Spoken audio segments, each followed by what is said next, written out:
You have entered quietly. That is how it always begins. Before there was a name for wealth, before numbers were carved into stone, grows here does not announce its arrival.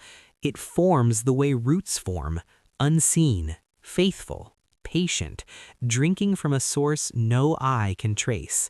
You are not here by accident. You were guided by an inward pull, a soft pressure that could not be explained to anyone else. Something in you recognized the call of secrecy. Something ancient remembered that power does not rush forward. It waits. It ripens.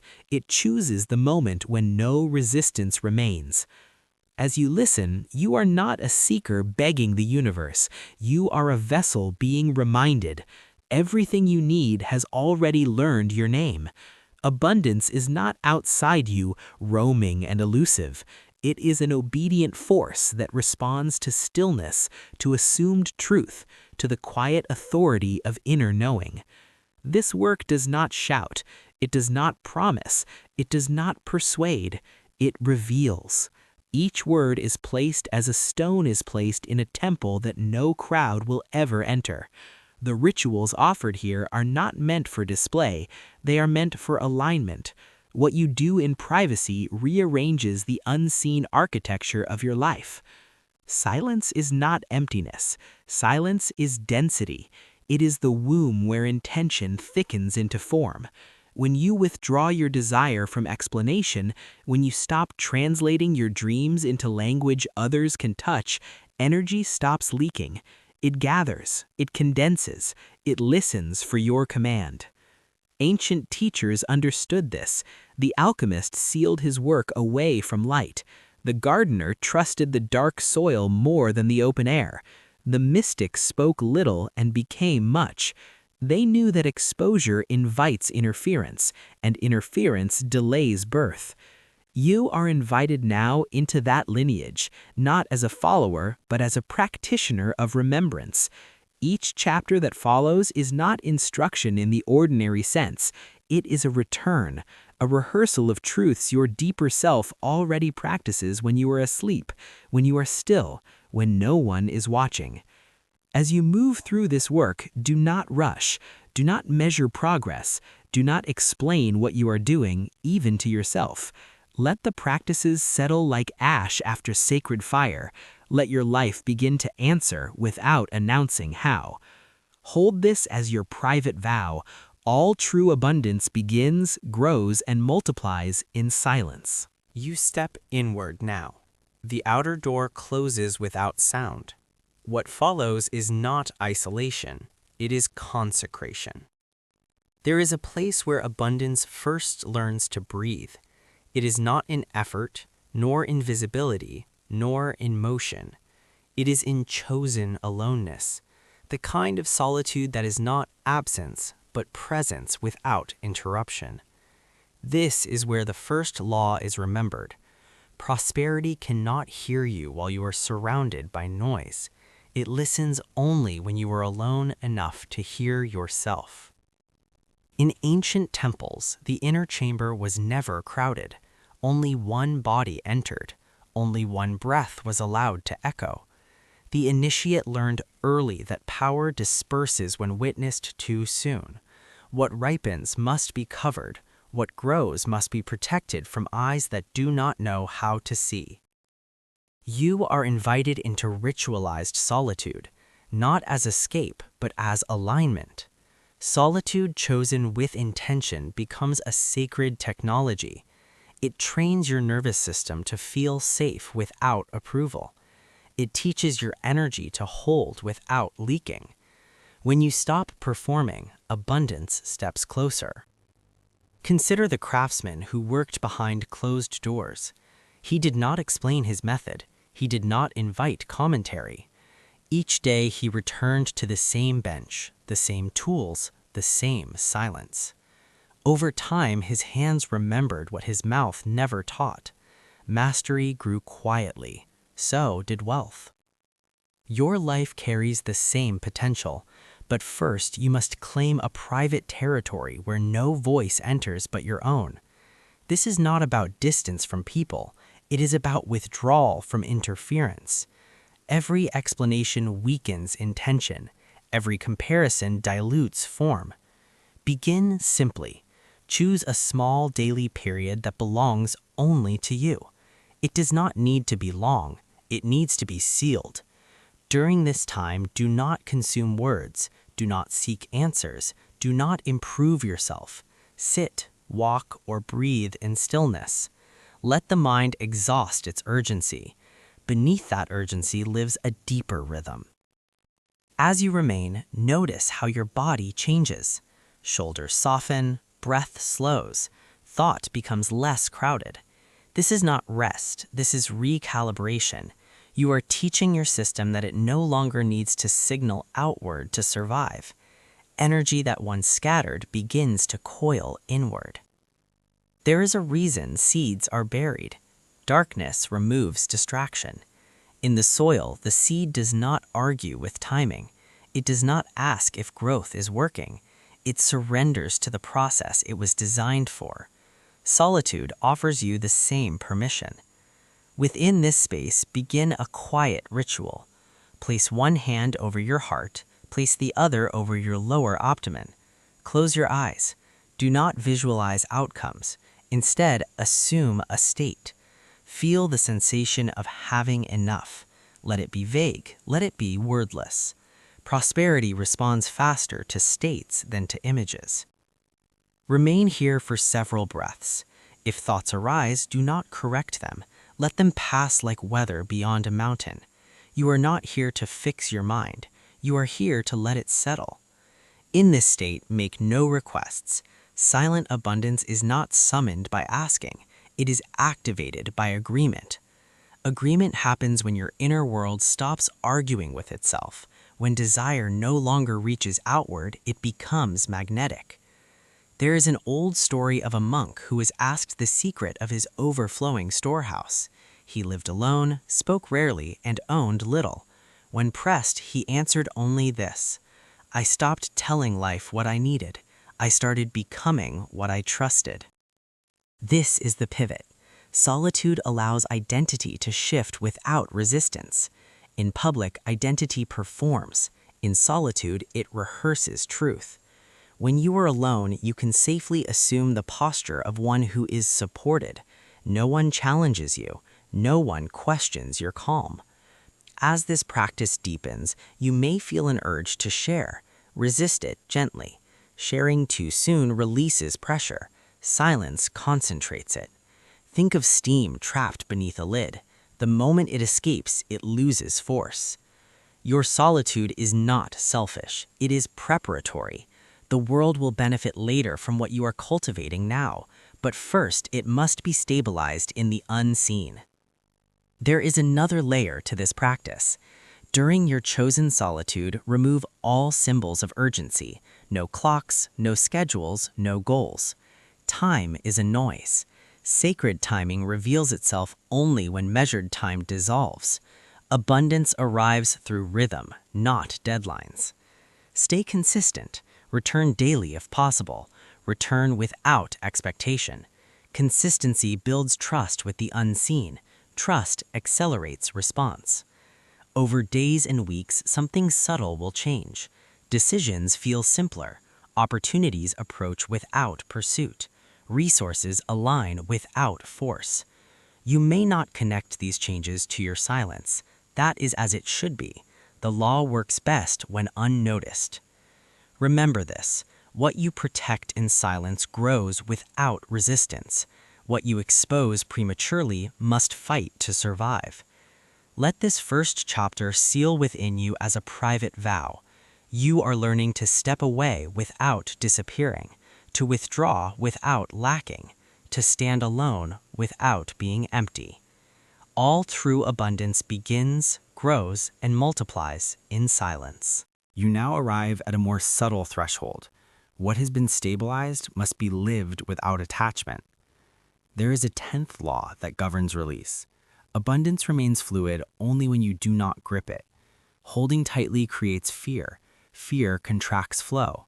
Silent abundance stays alive through non-possession. This law is often misunderstood. Release does not mean neglect. It means trust without vigilance. It means allowing what has formed to move freely without constant supervision. In ancient teachings, guardians were instructed to step back once a structure stood on its own. Continued interference weakened integrity. What could stand did not need watching. What needed watching was not yet ready. Your inner state has begun to stand. This chapter invites you to loosen control without losing coherence. Most people sabotage prosperity not through lack of effort, but through over-management. They monitor, they check, they rehearse outcomes. This creates tension. Tension signals mistrust. Mistrust disrupts rhythm.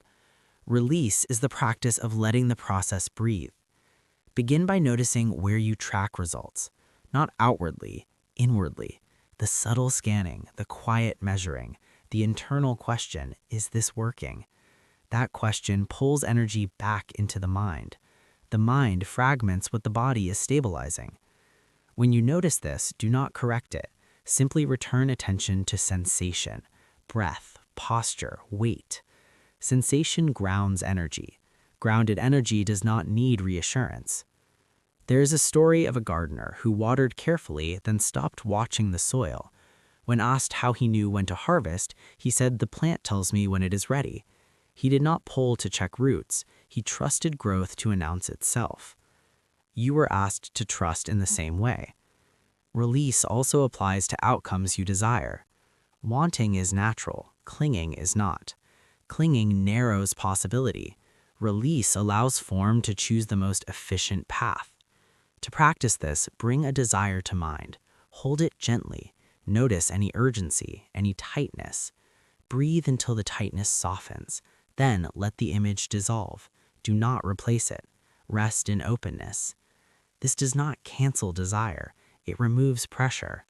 Pressure delays manifestation more than absence ever could. Another layer of release involves letting go of identity effort. Earlier, you assumed a state. Now you stop checking if you are still in it. Checking pulls you out. Identity stabilizes when it is left alone. There is a paradox here. The more you let go, the more consistent the state becomes. Consistency emerges through non-interference. Release also involves letting others respond as they will. You do not manage perception. You do not correct interpretation. You do not seek confirmation. Allow others to meet you from where they are. Their response does not define your alignment. When you stop managing response, energy returns inward. This strengthens coherence. There is a quiet ritual that supports this law. At the end of each day, sit briefly. Recall one thing you allowed to be without interference. It may be small, a conversation you did not steer, a situation you did not control, a thought you did not pursue. Let the body feel the relief of that release. Relief teaches the nervous system that letting go is safe. Over time, release becomes natural. You notice fewer impulses to manage. You trust the rhythm of unfolding. Life feels less heavy. Release does not mean passivity. When action is required, you will feel it clearly.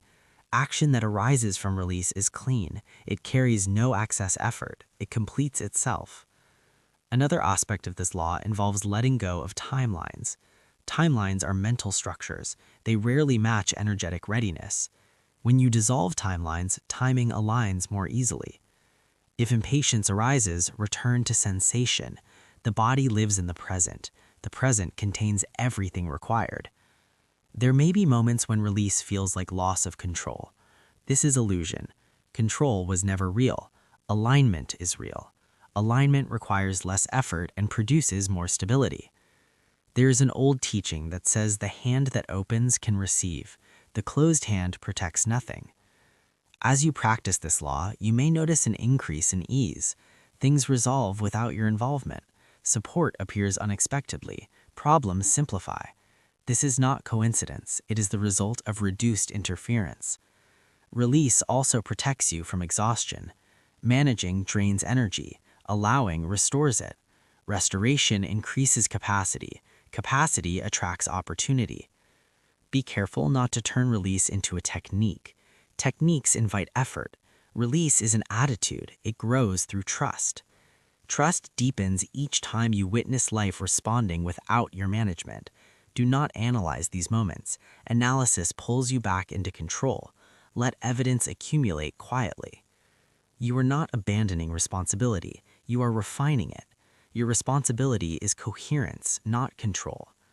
As this chapter settles, feel the space around your effort soften. Let yourself be carried for a moment. The unseen has been active all along. You are not required to hold everything together. Life already knows how to organize itself around stability. Release confirms maturity. What has ripened does not need guarding. Let this loss settle without commentary. Practice lightly. Notice relief. Let relief teach you. All true abundance begins, grows, and multiplies in silence. You stand now at the edge of expression. What has been formed inwardly seeks contact with the world, not to prove itself, but to participate. There is an 11th law that governs this movement. Expression must be natural, not announced. When abundance expresses itself without strain, it integrates into the world without resistance. When expression is forced, it invites friction. This law teaches you how to allow what has matured to appear without breaking silence. Many traditions warned against premature revelation, not because truth is fragile, but because form requires stability before exposure. What is shown too early bends under interpretation. What arrives naturally holds its shape. You are not here to reveal yourself. You are here to allow life to reveal you. Expression begins as alignment, not action. Before anything changes outwardly, there is a subtle shift in how you occupy space. Your movements become economical. Your speech becomes precise. You say less and mean more. This is the first sign that expression is ready. There is a story of a quiet builder who worked for years without recognition. When a structure collapsed elsewhere, he was called without having offered himself. His work spoke through necessity. He did not arrive as a promise, he arrived as an answer. This is the quality of aligned expression. Begin by noticing when action arises without internal debate. These moments are invitations. Do not hesitate. Hesitation belongs to earlier stages. When movement feels simple, respond fully. This does not mean constant action. It means accurate action. Expression guided by silence feels inevitable rather than dramatic. There is no urgency, no need to convince. You move because movement fits.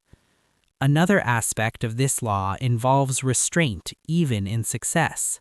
When something works, do not inflate it with commentary. Commentary invites comparison. Comparison invites pressure. Pressure distorts continuation. Allow success to remain understated. Let it integrate quietly into your rhythm. There is a ritual that supports clean expression. Before engaging in an outward action connected to your prosperity, pause briefly. Feel your breath. Check your body. If tension is present, wait. If calm is present, proceed. Calm is the signal. Excitement is not. This distinction matters. Excitement seeks release. Calm sustains direction. Expression also requires humility. Not shrinking, not hiding, simply remembering that what moves through you is larger than you. This removes the need to protect appearance. When humility is present, expression remains flexible.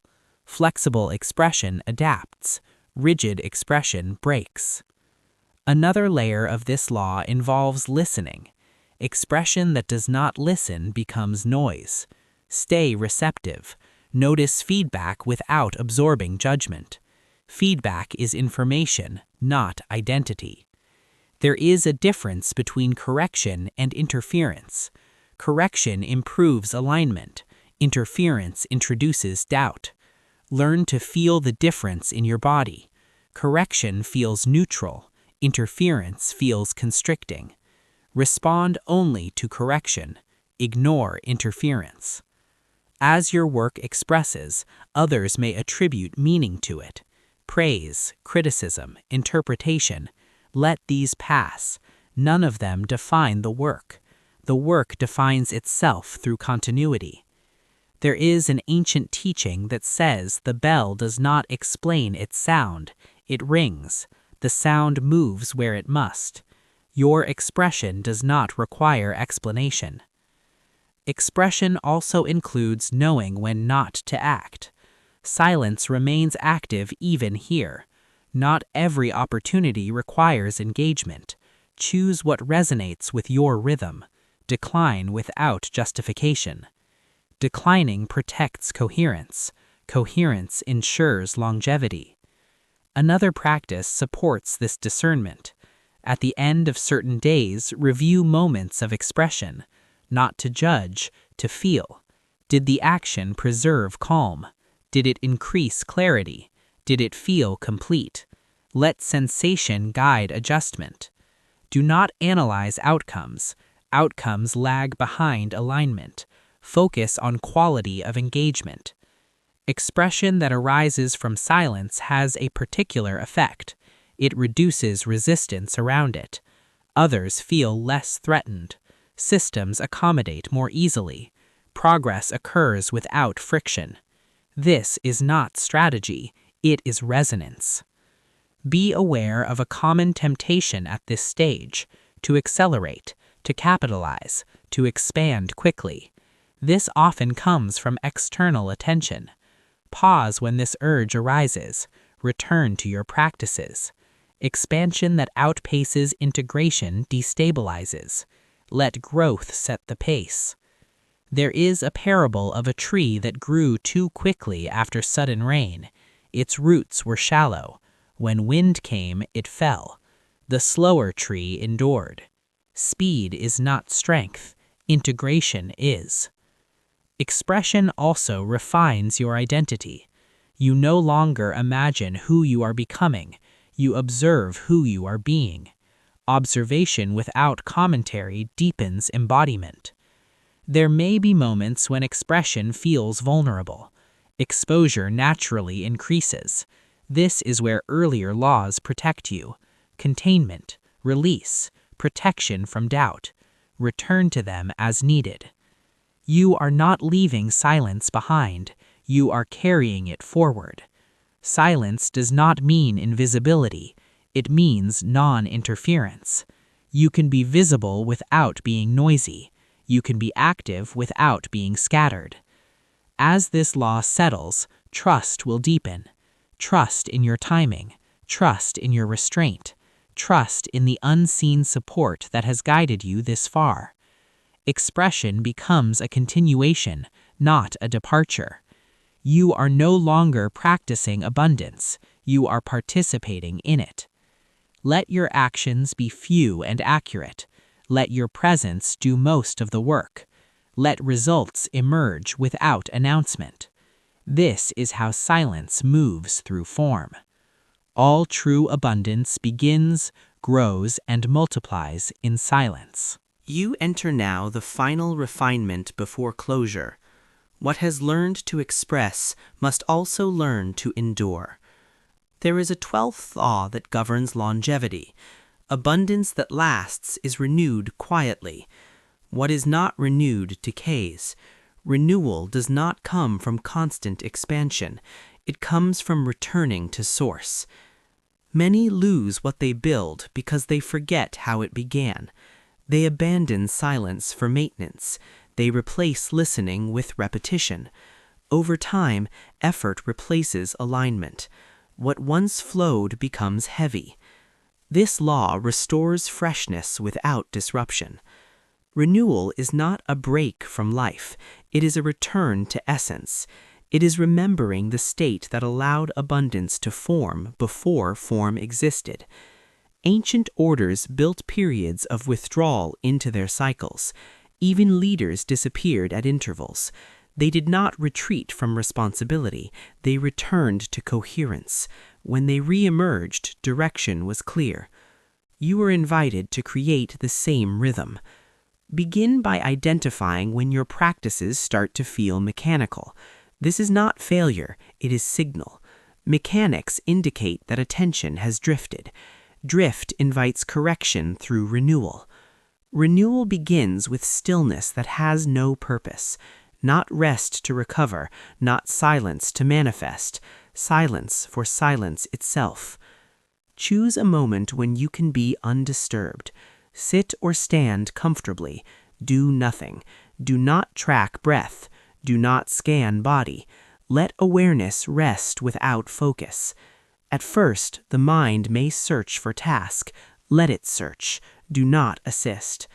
When the search exhausts itself, presence remains. This presence is source. It is not productive. It is generative. Remain here briefly. Even a few minutes recalibrate alignment. Renewal also involves releasing identity effort again and again. Identity, even assumed identity, can calcify if held too tightly. You are not meant to perform who you are. You are meant to allow who you are to refresh itself. Notice moments when you feel obligated to maintain a version of yourself. Let that obligation soften. Identity breathes when it is allowed to change subtly.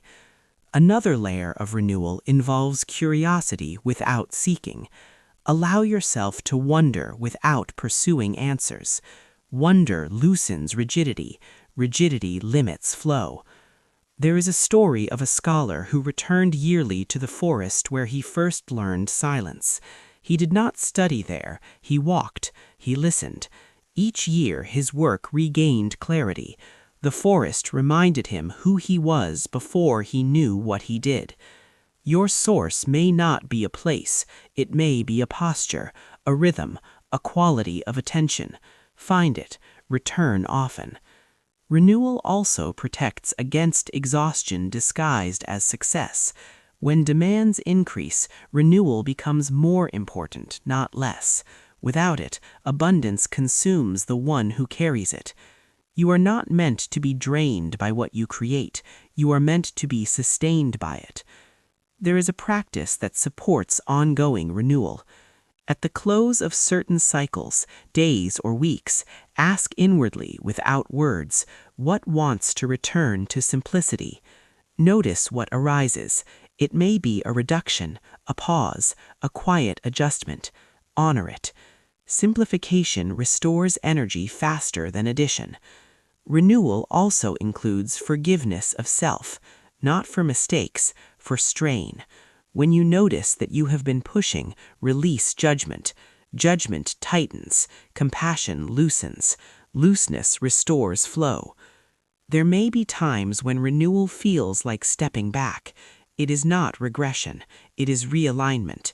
Systems that do not renew collapse under their own weight. Another aspect of this law involves trusting that silence is never lost. You do not need to recreate it. You return to it. It is always available beneath activity. This understanding brings relief. You stop fearing drift. You know how to return. Renewal also prepares you for closure. What renews can complete. What never renews clings. As this chapter settles, feel the subtle humility it brings.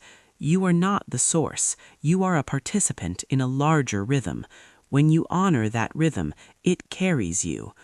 Longevity comes from respect for cycles, action and rest, expression and withdrawal, form and source. Hold this law gently. Use it often. Do not dramatize renewal. Let it be quiet and ordinary. Abundance that renews itself does not burn out. It matures. You are approaching the final movement. The work will soon close not with ending, but with return. All true abundance begins, grows, and multiplies in silence. You arrive now at the threshold of completion. Not an ending, but a settling. There is a 13th law that governs closure. What is complete releases energy. What remains open continues to demand attention. Completion is not finality, it is coherence brought to rest. Many carry unfinished loops within them, desires half imagined, efforts half released, stories without resolution. These loops leak energy. Silent abundance requires clean closure so force can return to stillness and regenerate. Ancient rites always ended with sealing, not to lock truth away but to protect its integrity. What is sealed completes its work. What is left open invites interference. This chapter teaches you how to close cycles without attachment. Completion begins inwardly, not when outcomes arrive, but when effort resolves. You do not wait for proof to complete. You complete because alignment has done its work. There is a story of a traveler who built shelters along his path. At each departure, he dismantled what he had built. Others questioned this. He replied that a shelter serves its moment. Keeping it beyond that moment turns refuge into burden. Your practices serve moments. Your desires serve phases. Completion honors this truth. Begin by noticing what you are still holding mentally, not actions, but attention. Where does your mind return repeatedly? What do you rehearse? These are signals of incomplete cycles. Choose one such loop. Do not analyze it. Sit quietly. Bring it to awareness without detail. Notice how your body responds. There will be sensation, tightness, pull, weight. Breathe gently. With each exhale, allow the sensation to soften. Do not force release. Let completion arise naturally as the body relaxes. When the sensation dissolves, stop. Do not think further. The cycle has closed. Completion often feels like quiet relief, not excitement, not victory. Relief signals energy returning to center. Another layer of this law involves finishing rituals consciously. Many begin practices but never close them. This leaves the nervous system in anticipation. Anticipation drains. When you complete a daily practice, acknowledge it inwardly. No words needed, just a felt sense of completion. Then move on. This trains the system to trust endings. Completion also includes releasing identities that no longer fit. You may have been a seeker, a builder, a protector.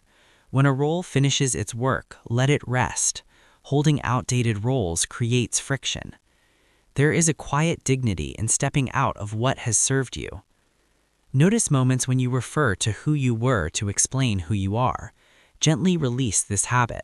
Let the present stand on its own. Another aspect of completion involves forgiveness again, not of others but of paths not taken. Regret keeps cycles open. Acceptance closes them. Sit quietly. Bring to mind a choice you question. Do not relive it. Simply acknowledge that it brought you here. That is enough. Let the body settle. Closure follows acceptance. Completion also requires restraint from reopening. Once a cycle is closed, do not revisit it for comfort or reassurance. Reopening weakens integrity. Trust the closure. There is an ancient teaching that says a door closes quietly when it is no longer needed. Those who keep testing it forget to walk forward. This law prepares you for the final movement. Closure clears space. Space allows return. Return is not regression, it is integration. As you practice completion, you may feel lighter, less compelled to resolve everything, more present. This is a sign that energy is no longer trapped in unfinished business. Completion also deepens silence. Silence is not empty when loops are closed, it is full. Full silence supports clarity. Another practice supports this law. At the end of each week, sit briefly. Recall what felt complete, not what succeeded, what finished. Let those moments register. This trains recognition of closure. Recognition prevents accumulation. Accumulation leads to overwhelm. Closure maintains simplicity. You are not meant to carry every chapter with you. Some chapters close so the book can be held as a whole. There may be fear around closure, fear that ending means loss. This is illusion. Completion returns energy. It does not remove value. What has been integrated cannot be lost. Completion also protects against stagnation. When cycles close, new movement becomes possible without force. As this chapter settles, feel how much effort has already released. You are not holding the work together anymore. It stands on its own. This is maturity, the ability to finish without clinging. You are nearing the final ceremony. The return to life will be quiet, empowered, unannounced. For now, rest in completion. Let what has been learned settle without commentary. All true abundance begins, grows, and multiplies in silence. You step now into the final passage before return. What remains is not effort, not learning, but embodiment. There is a 14th law that governs embodiment. What is not lived fades. What is lived quietly becomes permanent. Abundance is not sustained by remembering principles. It is sustained by how you move through ordinary moments when no one is watching. Embodiment is the moment when practice disappears and life carries the teaching for you. In ancient initiations, this stage was never announced. The initiate was simply sent back into daily life. No ceremony, no instruction. Observation replaced guidance. Those who embodied the teaching no longer needed to think about it. You are now invited into that same simplicity. Embodiment begins when you stop checking whether you are aligned. Checking implies separation. Alignment that is lived does not require monitoring. It reveals itself through ease of response. Notice how you now meet small disruptions, delays, interruptions, uncertainty. If you meet them with steadiness rather than reaction, embodiment has begun. If you return to breath without effort, embodiment has begun. This stage is subtle. Nothing dramatic happens. That is how you know it is real. There is a story of a weaver who trained for years under strict discipline. One day the master stopped correcting him. The weaver panicked, thinking he had been abandoned. Later, he realized the corrections had stopped because his hands no longer needed instruction. The loom responded naturally. Your life is the loom now. Embodiment does not mean perfection. It means recovery is quick. When tension arises, you soften sooner. When fear appears, you do not build a story around it. You allow it to pass. This is the sign of maturity. Another aspect of embodiment involves trust in your own rhythm. You no longer imitate practices, you adapt them instinctively. You know when to pause, you know when to act. You do not need permission. Practices may change or fall away. This is natural. What remains is the state they cultivated. If you feel guilt when a practice drops, release it. Guilt belongs to effort. Embodiment belongs to integration. There is a quiet ritual to mark this transition. Sit or stand comfortably. Feel your body as it is. No adjustment, no correction. Let weight settle. Let breath find its pace. Then recognize inwardly without words. This is how I live now. Do not repeat it. Let the body register familiarity. Embodiment also reveals itself through restraint. You speak less about inner work. Not because you hide, but because it feels unnecessary. Silence becomes natural rather than deliberate.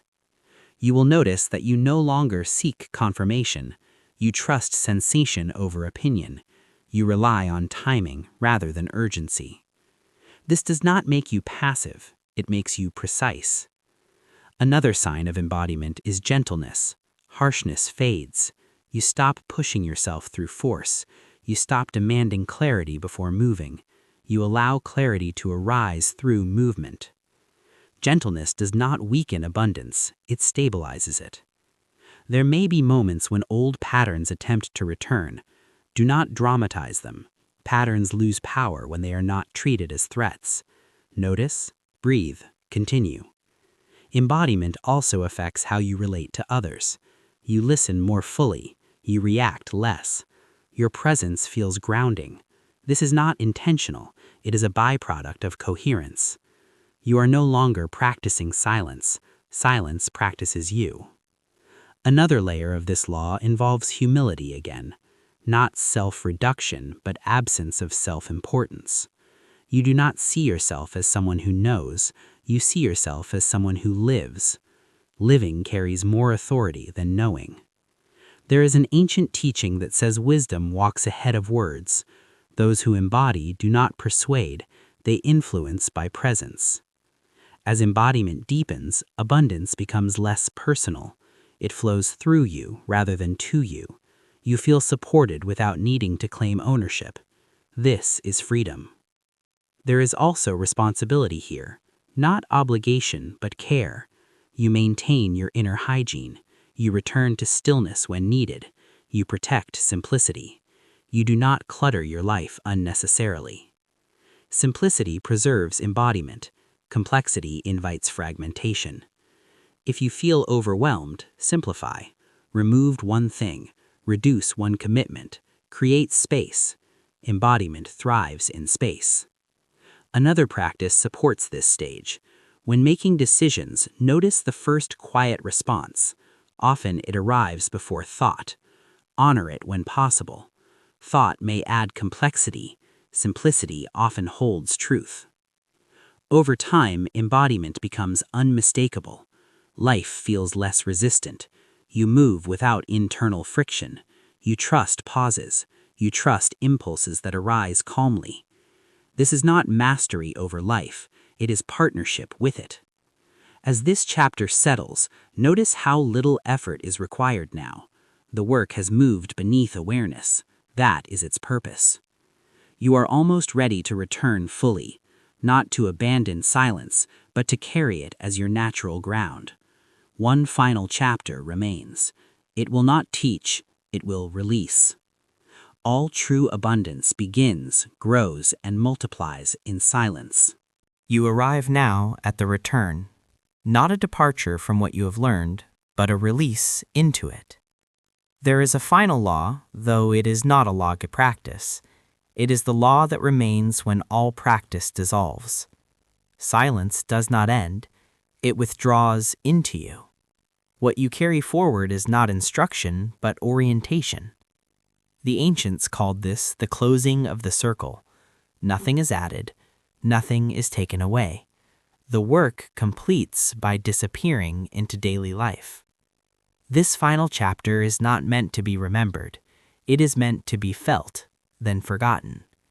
You are not asked to hold everything you have encountered. You are asked to trust that what matters has already settled. Truth that belongs to you does not require memory. It lives in posture, in breath, in how you meet uncertainty without resistance. There is no final action required. There is only a gentle return. Before you step fully back into your life, allow one quiet moment. Sit or stand where you are. Let the body be as it is. No adjustment, no improvement, just weight and presence. Feel the ground beneath you. Feel the air around you. Notice that nothing is missing. This is the state you carry. You do not leave silence behind. Silence walks with you as discernment, as restraint, as timing, as trust. You will recognize it not by stillness, but by the absence of urgency. There may be moments ahead when life grows loud, demands, expectations, voices. You will not need to fight them. You will feel the quiet beneath them. That quiet will guide you. Remember this without effort. When you are unsure, do less. When you are pressured, slow. When you are tempted to explain, pause. Silence will tell you what is required and what is not. Abundance will no longer feel like something you seek. It will feel like something that responds. It responds to coherence, to patience, to the way you refrain from forcing what is not ripened. You may notice that certain desires fall away. This is not loss, it is refinement. What remains will feel clean, necessary, aligned. You may also notice that some things arrive without anticipation. Accept them simply. Acceptance without surprise is the mark of integration. Do not turn this into an identity. Identity seeks maintenance. Let this be a way of moving, a way of listening, a way of not interfering with what knows how to grow. There will be days when you forget everything you have heard. Those days are not failures, they are confirmations. What is embodied does not require recollection. If you ever feel scattered, return to the simplest sensation: feet on ground, breath moving, presence here. That is enough. The teachings you encountered were never meant to be collected. They were meant to pass through you and reorganize how you relate to effort, to time, to worth. You do not need to protect them. They protect themselves by becoming ordinary. There is a quiet humility that comes now. You know that what works does so without announcement. You no longer need to convince yourself or anyone else. Life will answer in its own way. When you act, act fully. When you rest, rest completely. When you are silent, be silent without strategy. When you speak, speak without excess. This balance will shift and adjust as needed. Trust it. You may one day recognize that prosperity has rearranged itself around you, not dramatically, not loudly, simply reliably. Needs met, movement supported, timing precise enough to feel natural. Do not attribute this to yourself. Attribution creates pressure. Let it be what it is, a response to alignment. There is nothing you need to pass on deliberately. What you live transmits quietly. Presence teaches without effort. Stability influences without intention. If others ask, answer simply. If they do not, remain quiet. Not everything requires articulation. The work closes here because it no longer needs to be held. You are not returning as someone new, you are returning as someone settled. Let your life receive you back gently. Let silence resume its natural place, beneath thought, beneath action, beneath ambition. From here, do not seek confirmation. Do not measure outcomes. Do not reopen what is closed. Walk forward lightly. All true abundance begins, grows, and multiplies in silence. You remain within the inner chamber. The silence has not closed, it has deepened. There is a second law that reveals itself only after solitude has been honored. Action that is seen weakens. Action that remains invisible multiplies. This is not passivity, it is precision. The unseen carries more force than the announced. Energy follows attention, and attention disperses when watched. In the ancient schools, the apprentice was not judged by what others observed. Progress was measured in private repetitions.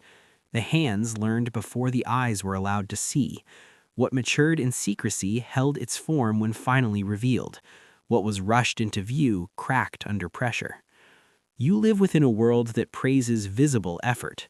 Movement is mistaken for power. Noise is confused with momentum. Yet the deepest transformations occur without witnesses. Rivers carve stone quietly. Roots split rock without sound.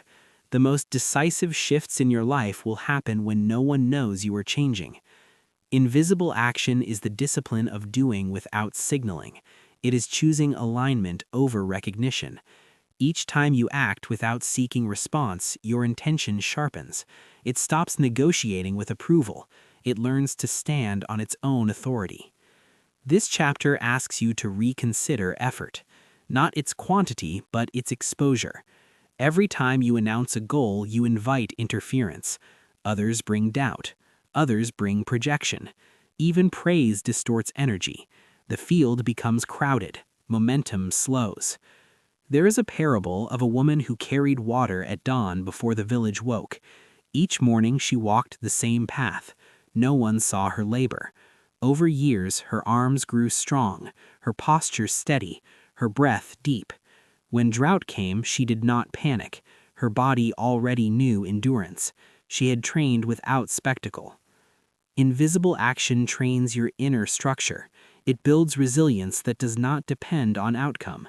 When results appear later, they feel natural because the groundwork was laid without pressure. Begin by identifying one action tied to your prosperity that you will remove from visibility. It may be learning, preparation, saving, refining a skill, or reorganizing your inner assumptions. Do it daily if possible. Do it quietly. Tell no one, not even yourself, in words. When the urge to speak about it arises, pause. Notice the sensation. Often it is a desire for reassurance.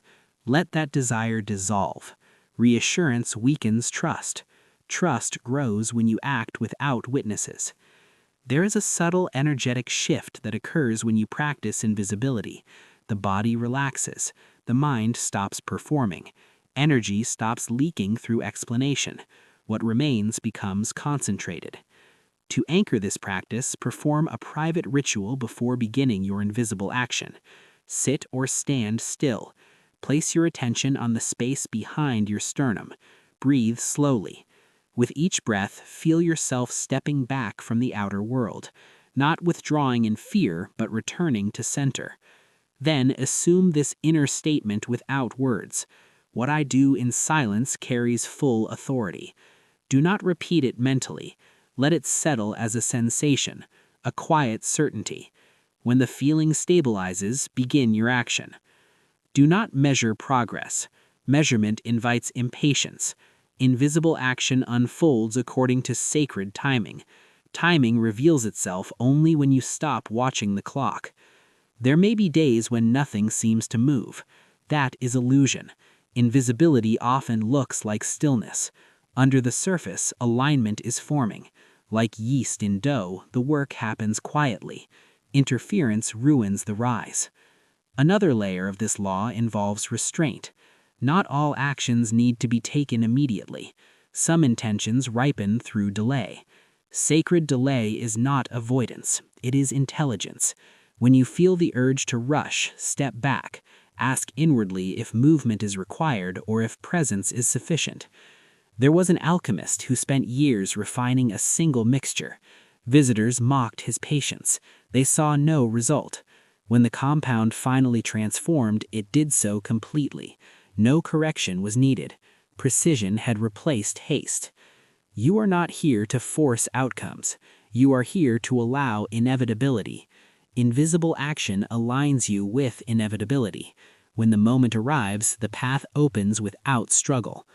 Be mindful of subtle exposures, sharing progress on inner platforms, seeking validation through hints. Even silent comparison leaks energy. Each time you compare, you externalize authority. Bring it back. This practice will feel uncomfortable at first. The ego is accustomed to mirrors. Without reflection, it becomes restless. Let that restlessness burn off. What remains is steadiness. Over time, you will notice a shift. Your actions feel cleaner. Decisions require less debate. You feel less urgency to explain yourself. This is a sign of internal consolidation. Prosperity responds to consolidation. It avoids scattered feels. There is no need to fear being unseen. The unseen is where power gathers. When your results appear, they will seem sudden to others. They will call it luck. They will not see the years of silent action that shaped the outcome. That invisibility protects you. Hold this law carefully. Do more quietly. Prepare privately. Let results speak when they are ready. All true abundance begins, grows, and multiplies in silence. You move deeper now. Silence has become familiar. It no longer feels empty. It feels attentive. There is a third law that only reveals itself once solitude and invisibility are practiced with sincerity. Abundance circulates through what you release without being seen. Giving, when unobserved, becomes multiplication. Giving, when announced, becomes transaction. In ancient traditions, offerings were placed at night. No audience gathered. No record was kept. The act was complete the moment it left the hand. The giver did not wait for return. The return arrived through unseen channels, often unrelated to the original act. Silent giving is not generosity for recognition. It is energetic calibration. It teaches the inner world that there is already enough. When the body knows this truth, fear loosens its grip. Where fear withdraws, flow enters. Most people give while watching themselves give. They measure sacrifice. They track balance. This keeps abundance conditional. Silent giving dissolves conditions. It declares trust without language. There is a hidden garden in an old story, tended by a caretaker no one ever saw. Each night he watered the soil. Each morning travelers passed by unaware. When famine struck, the garden fed the entire region. No one knew where it came from. The caretaker never stepped forward. He understood that the garden thrived because it was never claimed. Your life responds in the same way. What you release quietly creates unseen alliances. Energy moves outward and curves back through pathways the mind cannot trace. The return rarely resembles the offering. That is why it works. Begin this practice gently. Choose a form of giving that feels natural. It may be material, time, attention, or restraint.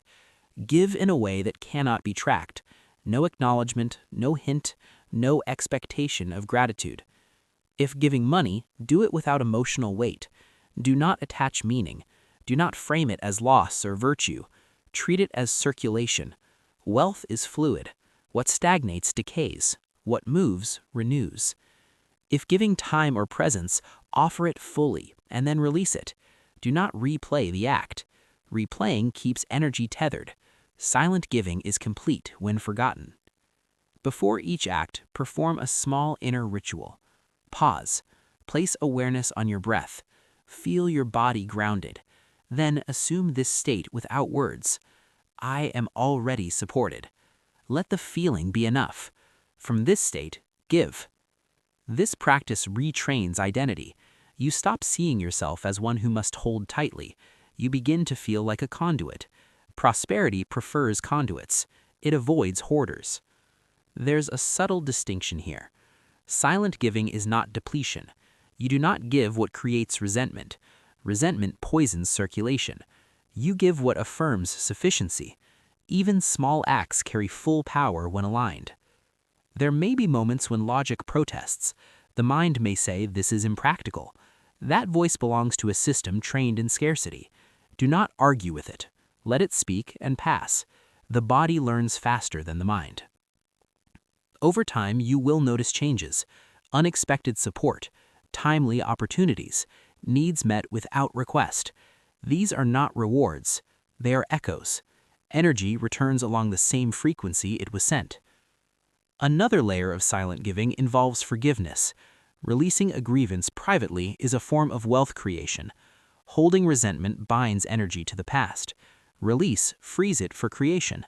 Forgiveness done silently carries more force than reconciliation performed publicly. If someone has taken from you and you cannot recover it, release the claim inwardly. Do not announce forgiveness. Do not seek closure. Closure happens when energy is freed, not when words are exchanged. There is a practice for this. Sit quietly. Bring the memory to mind without detail. Feel where it lives in your body. Breathe into that area. As you exhale, imagine the weight dissolving. Do this until the sensation softens. Then stop. Do not revisit. Energy has been released. Silent giving also applies to restraint, choosing not to react, not to correct, not to defend. Each restraint preserves energy. Each preserved energy becomes fuel. Not every response is required. Silence itself can be an offering. Consider the elder who listened more than he spoke. Others revealed themselves fully in his presence. He gave attention without interruption. In return, he gained understanding, influence, and trust. None of it was demanded. It arrived naturally. As you practice this law, avoid pride. Pride turns giving into currency. Currency invites accounting. Accounting invites fear. Fear interrupts flow. You are not giving to receive. You are giving to align. Reception follows alignment as a law, not a reward. Do not look for signs. Looking externalizes authority. Let life surprise you. Surprise is evidence that the unseen is at work. There is a quiet confidence that grows through this practice. You feel less threatened by lack. You trust timing. You know that what moves returns. This chapter is not a call to sacrifice. It is an invitation to circulation. Circulation sustains life. Silence purifies it. Hold this law privately. Practice it without pattern. Vary your acts. Keep them unpredictable. Predictability invites control. Control weakens trust. Let your giving disappear the moment it is done. What vanishes from memory grows fastest. All true abundance begins, grows, and multiplies in silence. You enter a deeper chamber now. Silence is no longer something you practice. It is something that surrounds you from within. There is a fourth law that governs the maturation of abundance. Timing is not managed, it is honored. Sacred timing cannot be forced, accelerated, or negotiated. It reveals itself only to those who have learned to wait without tension. Most struggle comes not from lack of effort, but from interference with timing. When you push before the inner signal arrives, you meet resistance. When you hesitate after the signal has passed, you miss alignment. Prosperity flows through rhythm, not urgency. Ancient builders waited years before laying a foundation. They watched seasons, they studied light, they listened to wind. When the moment arrived, construction moved quickly and without correction. Nothing was rushed because nothing was late. Your life carries this same intelligence. There are moments when action is premature and moments when stillness is avoidance. Sacred timing teaches you the difference through sensation, not thought. The body knows before the mind agrees. This chapter is an initiation into listening for the moment when energy opens. That opening feels calm, not excited, certain, not desperate, clear, not noisy. When you learn to recognize it, effort becomes efficient and outcomes stabilize. Begin by releasing the belief that delay is failure. Delay is often preparation. The unseen rearranges conditions beyond your awareness. If you interrupt that rearrangement, you create complexity that did not need to exist. There is a story of a fisherman who cast his net only once each morning. Others mocked him. They cast repeatedly. He returned with more than they did. He knew when the water shifted. He waited for that signal. His patience was not passive, it was precise. You are invited to cultivate this precision. To do so, you must learn to distinguish impulse from invitation. Impulse feels anxious. Invitation feels grounded. Impulse demands immediate action. Invitation allows presence. A simple ritual will train this discernment.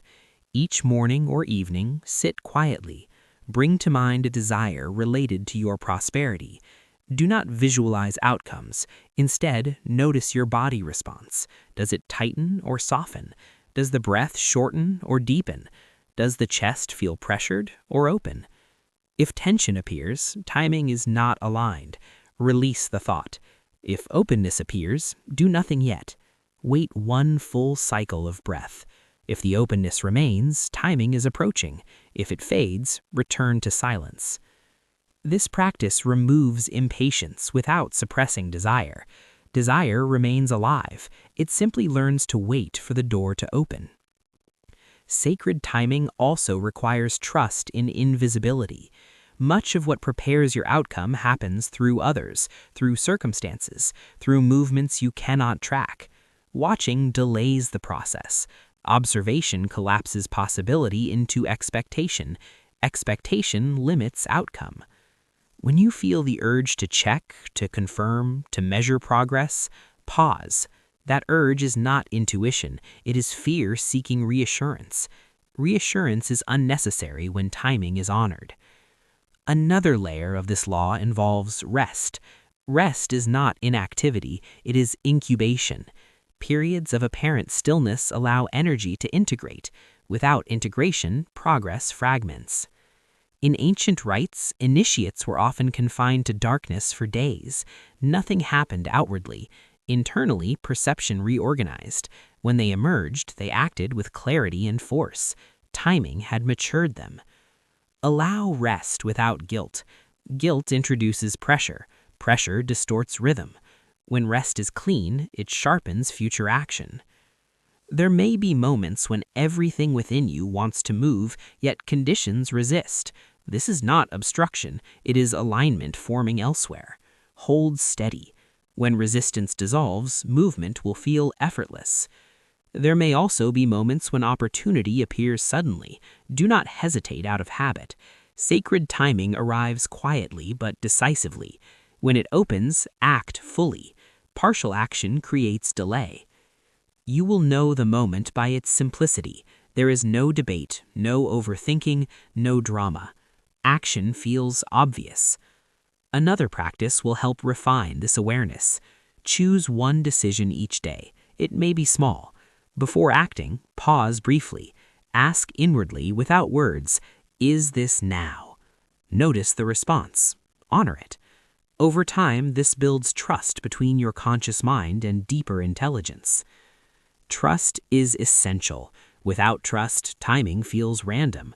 With trust, timing feels inevitable. There is an old teaching that says fruit ripens because it is left alone. Plucked early, it lacks nourishment. Left too long, it decays. Wisdom lies in knowing when to reach. Sacred timing is not about perfection. It is about harmony. Harmony feels quiet. It does not need justification. As you live this law, you will notice a reduction in struggle. Fewer forced outcomes. Fewer corrections. Life begins to meet you halfway. Opportunities align without pursuit. Effort becomes proportional to result. Do not speak of this shift. Naming it invites interference. Let it remain a private calibration. Timing also protects you. Acting too early exposes you to doubt. Acting too late exposes you to regret. Acting in alignment shields you from both.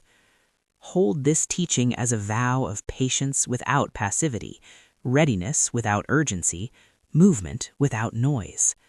All true abundance begins, grows, and multiplies in silence. You remain held within the quiet current. Nothing has been lost. Something has been assumed. There is a fifth law that governs silent abundance. What you consistently recognize yourself as, life agrees with. Identity precedes evidence. When identity is assumed privately, reality reorganizes without resistance. When identity is argued publicly, reality resists. This law has been guarded carefully across ages. The inner mirror was never placed in common halls. It was kept in chambers where no voice could interrupt reflection. Those who learned to stand before it did not ask who they might become. They remembered who they already were. You do not attract what you want. You permit what you accept as true. Acceptance does not come through affirmation or force. It arrives through quiet familiarity. When a state feels normal, it stabilizes. When it stabilizes, it expresses. Most people attempt to change outcomes without touching identity. They seek more while feeling less. They reach upward while standing inwardly small. This creates tension. Tension creates delay. Silent abundance asks for a different movement. You step into the posture of one who is already supported. You do not announce it. You do not prove it. You rehearse it inwardly until it no longer feels like rehearsal. There is an old account of a woman who inherited nothing and yet lived as one entrusted with resources. She moved calmly. She chose deliberately. She did not rush to secure. Over time, others entrusted her with responsibility, then wealth, then influence. Nothing about her changed outwardly at first. Her inner stance had already done the work. This is the assumed identity, not imagined, embodied. To begin this practice, you must first release the habit of checking yourself against absence. Absence is a poor mirror. It reflects only what has not yet formed. Identity forms before form. When you look for proof, you step out of identity and into negotiation. The mirror you will work with is internal. It does not show appearance. It reflects posture, breath, pace, tone of inner speech. Choose a moment of solitude. Stand or sit comfortably. Close your eyes. Bring awareness to your spine. Let it lengthen without effort. Feel the weight of your body supported. This physical alignment matters. Identity settles more easily in a supported body. Now, without naming outcomes, allow a state to arise, the state of being resourced. Not excited, not relieved, simply settled, as if provision is ordinary, as if continuation is assured. Do not say anything to yourself. Words create distance. Let the state fill your chest and abdomen. Let it affect how you breathe. Let your jaw soften. Let urgency drain. This is the mirror moment. You are not pretending. You are remembering a state your nervous system recognizes when threat dissolves. Remain here for several breaths. If thoughts intrude, do not correct them. Correction implies effort. Effort implies doubt. Let thoughts pass until sensation remains. When you open your eyes, do not rush to act. Carry the posture into your movement. Walk differently. Speak less. Allow decisions to arise from this assumed stability. At first, the mind may attempt to test the state. It will look for contradiction. It will search for evidence. Do not follow it. Following turns identity into debate. There is a reason ancient teachings warned against casting pearls outward. Identity spoken aloud becomes performance. Performance seeks response. Response destabilizes assumption. Keep this work private. The assumed identity strengthens through repetition, not explanation. Another layer of this practice involves restraint in self-description. Notice how often you narrate yourself inwardly. Notice the labels, the doubts, the comparisons. Each narration reinforces an identity that may no longer be accurate. Begin to reduce commentary, not by force, but by disinterest. When you stop describing yourself, space opens. In that space, a new baseline settles. There is a story of a scribe who was asked why he no longer introduced himself by his former title. He replied that names follow function. When function changes, names arrive later. He allowed life to address him correctly. This is important. You do not rename yourself. You live from a state until names and roles align naturally. Assumed identity also affects how you receive. When something supportive arrives, accept it without surprise. Surprise signals unfamiliarity. Familiarity stabilizes flow. Quiet acceptance tells the unseen that this level is normal. If something does not arrive, do not retreat. Absence is not contradiction. It is timing still unfolding. Identity does not collapse because of delay. There is a subtle confidence that grows through this practice. You feel less compelled to explain your choices. You are not hiding, you are aligned. Alignment needs no defense. As identity stabilizes, action becomes cleaner. You do not chase, you choose. You do not strain, you allow. Others feel this shift without understanding it. They respond differently. Opportunities reorganize. This is not manipulation, it is resonance. Life reflects the state it encounters most consistently. Return to the mirror daily if possible, briefly, without ritualizing it into obligation. Obligation introduces pressure. Pressure fractures assumption. Some days, the state will feel distant. Do not force it. Identity cannot be coerced. Simply rest in neutrality. Neutrality is fertile. From there, assumption returns naturally. Do not confuse this with denial. You are not ignoring circumstances. You are refusing to let them define you prematurely. Assumed identity is the quiet agreement you make with life before life speaks back. It is the most efficient form of creation because it bypasses effort. Hold this teaching carefully. Do not share it. Do not test it outwardly. Let it work unnoticed. All true abundance begins, grows, and multiplies in silence. You are now steady enough to hold what multiplies. There is a sixth law that governs how abundance expands without strain. Energy increases when it is contained. What is protected gathers force. What is exposed dissipates. Multiplication is not addition repeated, it is resonance sustained. In ancient practices, vessels were sealed before transformation could occur. The alchemist closed the flask, the priest veiled the altar, the gardener fenced the young tree. Protection was not fear, it was respect for potency. Your inner state is a vessel. When it leaks through doubt, explanation, or premature sharing, energy thins. When it is contained through silence, consistency, and privacy, energy thickens. Thick energy multiplies itself. Most people attempt to increase abundance by expanding outward, more effort, more visibility, more motion. This scatters force. Silent abundance expands inward first. It deepens before it widens. Depth creates pressure. Pressure creates emergence. There is a parable of a spring hidden beneath stone. Travelers passed above it unaware. Over time, water accumulated. One day, without warning, the spring broke through the surface and formed a river. No digging caused it. Containment did.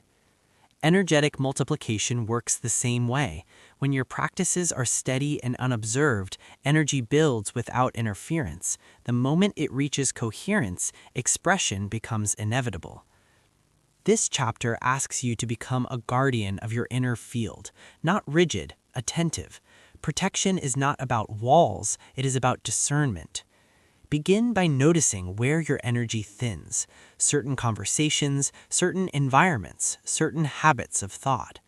These are not wrong, they are simply incompatible with containment. Reduce exposure gently, do not dramatize withdrawal. Quiet changes preserve dignity and power. There is a specific ritual that strengthens containment. Choose a time when you will not be disturbed. Sit comfortably, place both feet on the ground, close your eyes. Bring awareness to the space around your body, not inside it. Imagine a subtle boundary forming at the edge of your presence, not a barrier, a membrane, permeable only to what nourishes. This membrane does not block the world, it filters it. As you breathe, feel this boundary becoming coherent, calm, responsive. You do not need to visualize details. Sensation is enough. Feel yourself held. Now, recall a recent moment when you felt drained. Do not replay it. Simply notice how your body responds. Then imagine that the membrane adjusts. The draining influence cannot pass through. You remain intact. This is not imagination, it is training. The nervous system learns protection through felt experience. Over time, it maintains this boundary automatically. Energetic multiplication accelerates when leakage stops.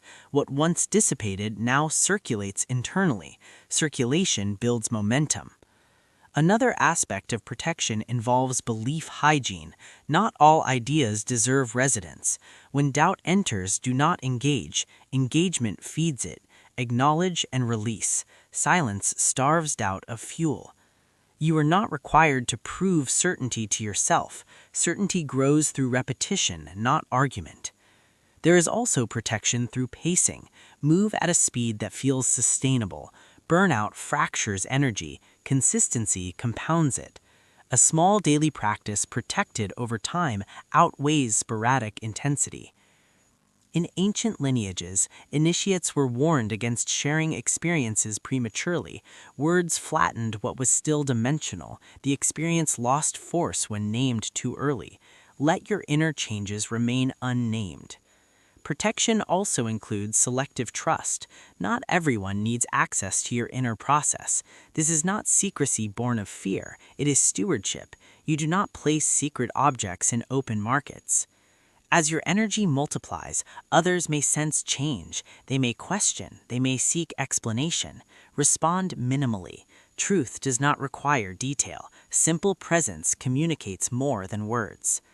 There is a quiet authority that emerges through containment. You feel less reactive, less porous. Decisions arise from center rather than pressure. This authority is felt, not asserted. Multiplication often expresses subtly at first: increased clarity, improved timing, reduced friction. These are signs that energy has thickened. Do not rush to interpret outcomes. Interpretation exposes process. Let effects accumulate unnoticed. There is a deeper layer to this law. Protection is also kindness toward yourself. Harsh self-scrutiny punctures containment. So does comparison. When you compare, you open your field to distortion. Return to your own rhythm. You are not here to race. You are here to ripen. As energy multiplies, you may feel moments of intensity, emotion, insight, urge to act. Pause. Let intensity settle before expression. Expression that follows integration carries permanence. The sealed vessel transforms completely. The open vessel evaporates. Hold this teaching quietly. Adjust your life gently. Protect what is forming without announcing it. Let force build naturally. When expression arrives, it will not feel forced. It will feel overdue. All true abundance begins, grows, and multiplies in silence. You are now prepared to walk among others without losing yourself. There is a seventh law that preserves abundance once it has begun to gather. External doubt has no power unless it finds a place to land. What is internally settled cannot be shaken by outside voices. What is still forming must be shielded until it stabilizes. The world speaks constantly. It questions, it compares, it predicts failure as a form of caution. None of this is malicious, it is habitual. But when you absorb it unconsciously, your inner field fractures. Energy begins to negotiate with noise. Prosperity hesitates when doubt enters the room. Protection from external doubt is not confrontation. It is non-participation. You do not argue with skepticism. You do not correct misunderstanding. You simply do not invite uncertainty into your inner space. Ancient initiates were taught to hear without receiving. Words could pass through their awareness without lodging. This was not indifference. It was mastery of attention. Attention is the doorway through which belief enters. You are invited to practice this mastery now. Begin by noticing how your body responds when others speak about limitation. Not their words, but your reaction. Tightening, defensiveness, justification. These responses signal permeability. Where there is reaction, energy is drawn outward. The goal is not to stop hearing. The goal is to stop absorbing. There is a simple practice that trains this skill. When you encounter doubt from others, inwardly shift your attention to your feet. Feel their contact with the ground. Feel your weight supported. Let the words pass above this awareness. Do not respond immediately. Let the body settle first. Grounding interrupts absorption. It brings energy back into the present moment. When you respond from grounding, you respond with clarity or not at all. Another practice involves deliberate silence, not avoidance, strategic quiet. When questioned about your path, offer minimal explanation. Speak in general terms. Details invite opinion. Opinion invites interference. There is strength in being underestimated. It keeps the field clear. Many ancient figures moved quietly until their work was complete. By the time attention arrived, foundation was unshakable. External doubt often disguises itself as concern. It may come from those who care. This makes it more tempting to internalize. Remember that concern reflects their perception, not your trajectory. You can honor the person without adopting the belief. Internally, develop a simple boundary statement without words. When doubt approaches, feel this knowing. This is not for discussion. Let it be felt, not thought. Felt boundaries hold better than mental ones. You will notice that doubt loses intensity when it is not fed. It may still appear, but it no longer lingers. Your system learns that it is safe to remain steady. Another layer of this law involves how you speak to yourself after exposure. Even if you remain quiet outwardly, inner replay can reopen the field. After encountering doubt, return to stillness. Breathe. Release residual tension. Close the loop. There is a cleansing practice for this. At the end of the day, sit quietly. Recall any moment where external doubt touched you. Do not analyze, simply notice the sensation. With each exhale, imagine the residue dissolving. When the body softens, stop. Do not revisit. This restores coherence. Protection from doubt also requires discernment in consumption. Words carry energy. Repeated exposure to narratives of struggle conditions the nervous system. Choose what you allow in. Silence is often more nourishing than information. This does not mean ignorance. It means selectivity. Wisdom does not require saturation. As your abundance stabilizes, others may project their own uncertainty onto you. They may question your calm, your pace, your choices. Let this pass. Projection seeks validation. Non-response dissolves it. There is an old teaching that says a lamp does not argue with darkness. It simply remains lit. Your steadiness is your answer. Over time, you will notice that doubt no longer penetrates as it once did. It becomes background noise. Your inner voice grows clearer. Decision-making simplifies. You trust your rhythm. This clarity does not make you rigid. It makes you resilient. You can listen without losing center. You can consider without conceding. Do not confuse this with isolation. You are not withdrawing from connection. You are choosing coherence over consensus. As you walk this law, you may feel moments of loneliness. This is temporary. It is the space where external validation withdraws before inner validation stabilizes. Stay present. Do not rush to fill it. Soon, you will find that you require less reassurance. Confidence emerges quietly, not as certainty about outcomes, but as trust in process. External doubt loses power when internal alignment becomes familiar. Hold this teaching gently. Practice without drama. Let your steadiness speak where words are necessary. All true abundance begins, grows, and multiplies in silence. You are ready now to weave abundance into ordinary time. There is an eighth law that brings the sacred out of isolation and into daily life. Ritual does not require distance from routine. It requires presence within it. When prosperity practices remain separate from daily movement, they weaken. When they are quietly embedded, they stabilize. Ancient households understood this. Prayer was not confined to temples. It lived in how bread was broken, how water was poured, how thresholds were crossed. The sacred hid inside repetition. Repetition carried power because it was unnoticed. Your daily life is already a ritual field. Each action trains your nervous system. Each habit either confirms sufficiency or reinforces lack. Integration is the art of letting abundance become ordinary. This chapter asks you to stop visiting prosperity and start living from it. Begin by identifying one daily action you already perform without thought: drinking water, opening a door, sitting down to work, walking outside. Choose one that occurs consistently. This action will become your anchor. Each time you perform it, do not add words or visualization. Instead, adjust posture, slow slightly. Feel the body support it. Let the moment complete itself without rushing. In this pause, allow a simple sensation to arise: being held, being resourced, being uninterrupted. Do not name it, let it be felt. This is how ritual integrates. It does not demand extra time. It transforms existing time. Over days, this anchor rewires association. The body begins to link ordinary action with internal sufficiency. Prosperity stops feeling separate from life. It becomes the tone of life. There is a story of a baker who kneaded dough in silence each morning.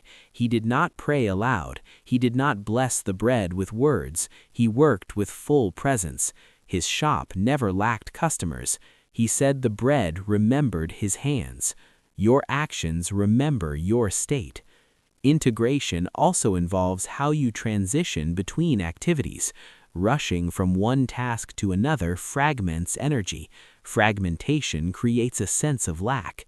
Smooth transitions preserve coherence. Before beginning a new activity, pause briefly. One breath is enough. Let the previous moment complete, then move.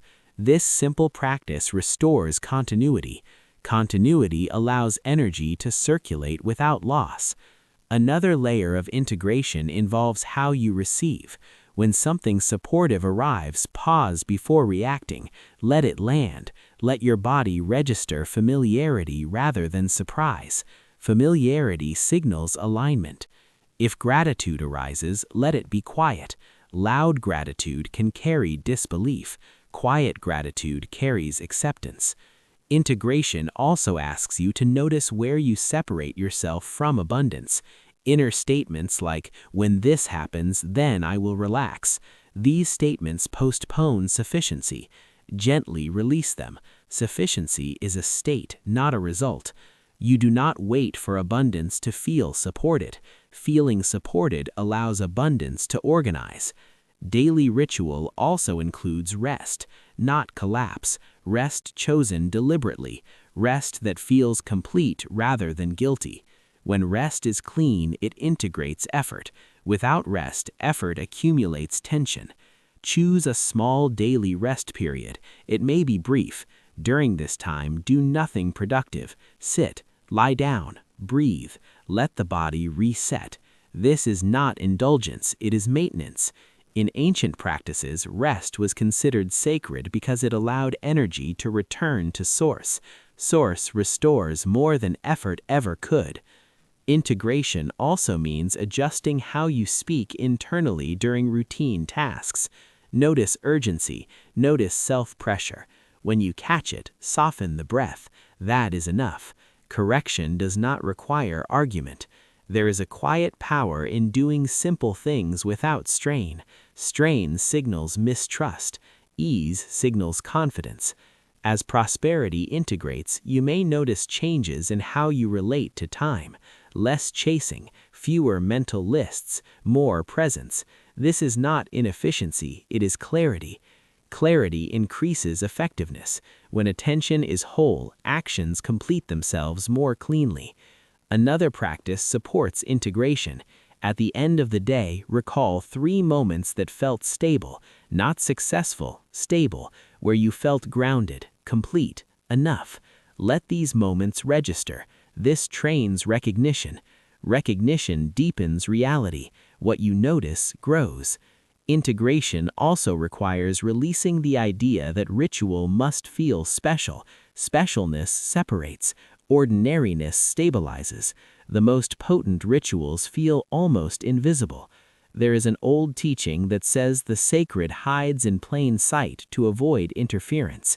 When something is ordinary, it is left alone. Left alone, it grows. You are not here to escape daily life. You are here to inhabit it differently. When your inner state remains coherent during mundane tasks, abundance becomes sustainable. This chapter is not about adding practices, it is about refining presence. Refinement requires attention, not effort. As you integrate, resist the urge to track results. Tracking re-separates. Let life respond without commentary. Responses will arrive subtly. Reduced friction, improved timing, a sense of continuity. Integration also protects you from extremes. You do not spike and crash. You stabilize and expand. Stability attracts opportunity without chaos. If you miss a day, do not correct. Correction introduces judgment. Simply return. Returning is more powerful than consistency enforced through pressure. Over time, you will notice that silence travels with you, not as a withdrawal, as a steadiness. You can be among others without losing center. You can move through demands without fragmentation. This is when abundance becomes lived rather than sought. Let your life itself become the ritual. Let each moment confirm sufficiency without announcement. All true abundance begins, grows, and multiplies in silence. You have learned to hold abundance quietly within motion. Now you are invited to learn how it travels beyond you. There is a ninth law that governs legacy and sacred transmission. What is stabilized in silence does not end with you. It moves forward invisibly, shaping futures without announcement. True prosperity is not consumed, it is entrusted. Ancient lineages did not pass wealth through display, they passed it through posture, through rhythm, through how one stood in the world.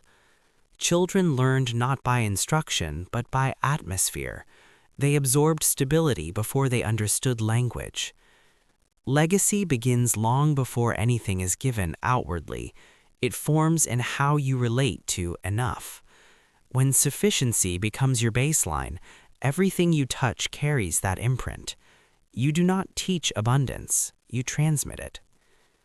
This chapter asks you to release the idea that legacy is built later. Legacy is formed now in the unseen ways your state influences the field around you. You may never know who receives what you stabilize. That is part of its power. There is a story of a quiet elder who lived simply and spoke rarely. People felt calm near him. Conflicts softened in his presence. Long after he was gone, the village remained stable. No one could explain why. His state had been absorbed into the land. Transmission does not require explanation. It requires coherence. Begin by understanding this. Everything you stabilize internally becomes part of the environment you inhabit. Others adjust unconsciously, systems respond, opportunities organize. You do not need to manage this, you need to remain consistent. This is why secrecy matters even here. Transmission weakens when you try to direct it. Direction introduces ego. Ego disrupts coherence. Coherence is what transmits. To anchor this law, begin a private practice of containment with intention toward continuity. Sit quietly, bring awareness to your breath, let it settle. Then allow a simple recognition to arise. What stabilizes in me continues beyond me. Do not attach images. Let it be a felt truth, a quiet knowing. You are not sending energy outward. You are allowing stability to radiate naturally. This is how sacred teachings survived across centuries without being written. They lived in bodies. They traveled through presence. Legacy also includes what you choose not to pass on. Breaking cycles is a form of wealth. When you stop reacting, stop rushing, stop fearing lack, you interrupt patterns that may have moved through generations. Silence breaks cycles faster than confrontation. When a pattern finds no response, it dissolves. Notice moments when old reactions attempt to surface: anxiety around money, urgency around time, comparison. Instead of correcting them, remain present. Let them pass. Each time you do this, the pattern weakens not only in you, but in the field connected to you. This is not mystical thinking, it is nervous system transmission. Calm regulates calm. Stability teaches stability. Legacy is also carried through what you choose to normalize. When ease becomes normal, others feel permission to soften. When patience becomes normal, pressure loses authority. You do not need to instruct anyone. The body learns through proximity. There is another layer to this law. Sacred transmission respects readiness. Not everyone is meant to receive consciously. Some receive unconsciously, some later, some never.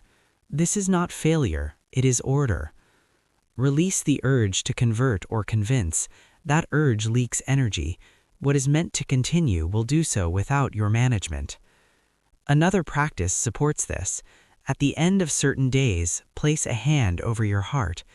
Acknowledge inwardly that what stabilized today is complete. Do not review, do not judge. Completion allows transmission. Incompleteness binds energy to the present. Completion also protects you from attachment to outcome. You are not responsible for how legacy appears. You are only responsible for coherence. Legacy is not accumulation of objects. Objects decay. It is accumulation of state. State endures. There may come moments when others ask for guidance. Respond simply. Speak from presence, not from teaching. Let words arise naturally. Do not prepare. Prepared answers are often performative. When guidance flows from coherence, it carries more than information. It carries permission. Permission transforms more than instruction ever could. Legacy also involves humility, not diminishing yourself, but removing yourself from the center. You are a vessel, not the source. When you remember this, transmission remains clean. There is an old saying that the river does not claim the water it carries, it simply moves. Claiming interrupts flow. You may never see the full arc of what moves through you. This is proper. Witnessing too much creates attachment. Attachment distorts. Trust the law. What stabilizes in silence moves forward without effort. This understanding brings a new calm. You no longer rush to achieve. You no longer fear loss. You know that what matters is already underway. Legacy also includes rest, knowing when to withdraw, knowing when to remain quiet, knowing when presence is enough. You are not here to leave a mark. You are here to leave coherence. Coherence organizes itself. As this chapter settles, feel the weight of responsibility lift. You are not carrying the future. You are aligning with a continuity already in motion. Remain faithful to your practices. Protect silence. Honor rhythm. Live from sufficiency. What moves forward will do so quietly, naturally, without resistance. All true abundance begins, grows, and multiplies in silence.